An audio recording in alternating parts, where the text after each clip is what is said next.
जय माताजी मित्रों, स्वागत है તમારા નવા બ્લોગમાં। આજે અમે ઘરે પાલક પકોડા બનાવેલી છે અને અત્યારે અમે પાલક કટિંગ કરી રહ્યા છે, તો તમે કન્ટિન્યુ બ્લોગમાં જોડાઈ રહેજો। ઘરે કેવી રીતે પાલક પકોડા બને છે।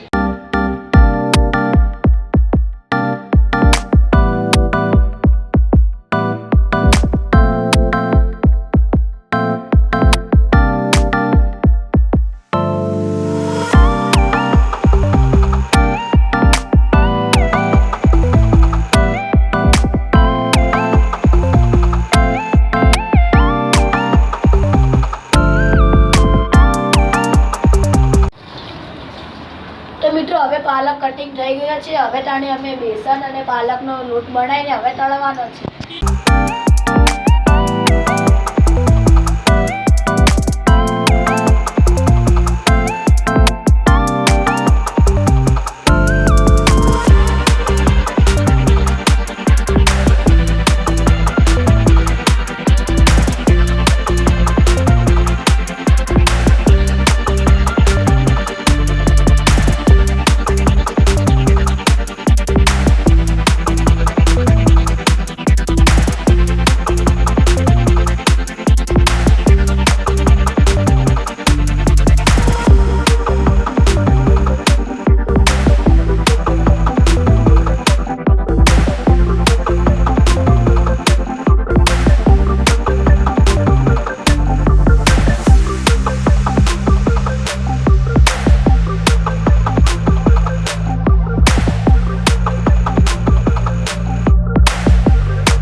पालक पकोड़ा बने रेडी થઈ ગયા છે, તો આપણે ટેસ્ટ કરીએ।